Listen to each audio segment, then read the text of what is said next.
are things out here at the Selective Water Withdrawal?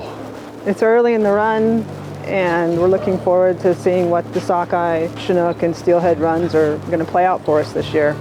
You know, since this thing came into operation back in 2010, we have transported just about 1.7 million smolts. In 2022, a record 700 adult chinook salmon were released upstream of Round Butte Dam. Many of the adults were observed spawning in the tributaries, the Metolius, Deschutes, and Crooked rivers, places they hadn't reached in more than 50 years. All of them will pass through the Selective Water Withdrawal Tower at Round Butte Dam. So this is the entry into the tower, right? Yep, and there are two entrances, both identical. And so this is kind of where the start of the fish collection happens. And there's current. That's how it works.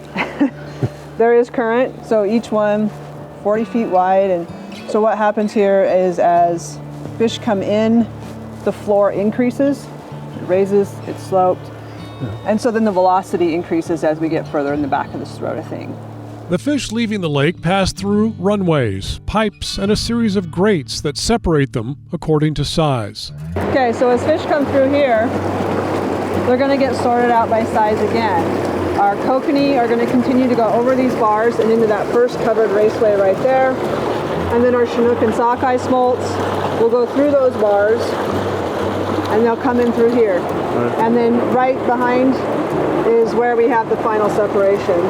And in that raceway we get mainly our chinook and sockeye smolts. You take elaborate precautions. All this is netted over, keeping what out? Birds mainly, herons, ravens.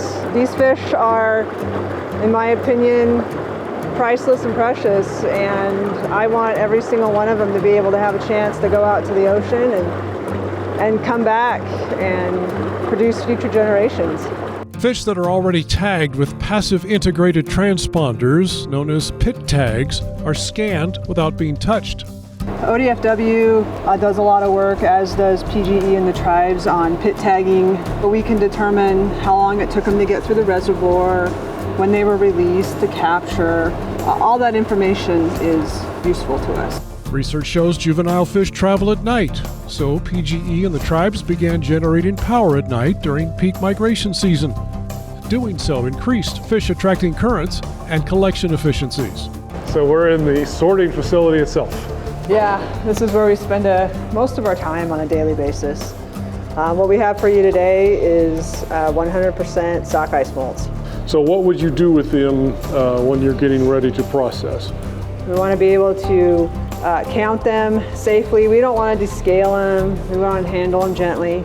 And then we will haul them downstream and release them below the re-regulating dam. Fish technicians count each individual fish and keep track with clickers. Is it a success already in your mind? We're putting adults back up. They're going up one of the tributaries and spawning. We're getting their offspring. Are we at our goal yet? No. We're not at self-sustaining and harvestable runs. Will we get there? I'm confident we will. Spawning fish have been seen near Bowman Dam on the Crooked River, in Whitechoose Creek at Camp Polk, and upstream of Camp Sherman on the Metolius River. This is an enormous investment in restoring these runs. Why do all this? What are the benefits to the environment? Well, when these dams were built, we extirpated runs from the upper Deschutes Basin, runs that people historically fished for. And so why not do the right thing?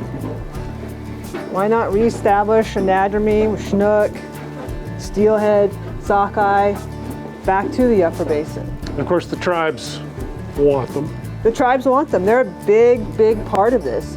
You know, without them, this may not be possible. And so they are a great partner in this adventure of reintroduction, as are our many stakeholders, collaborators with this project. The entire upper basin benefits from what we're doing. From Round Butte Dam on Lake Billy Chinook, I'm Brooke Snavely for The Great Outdoors.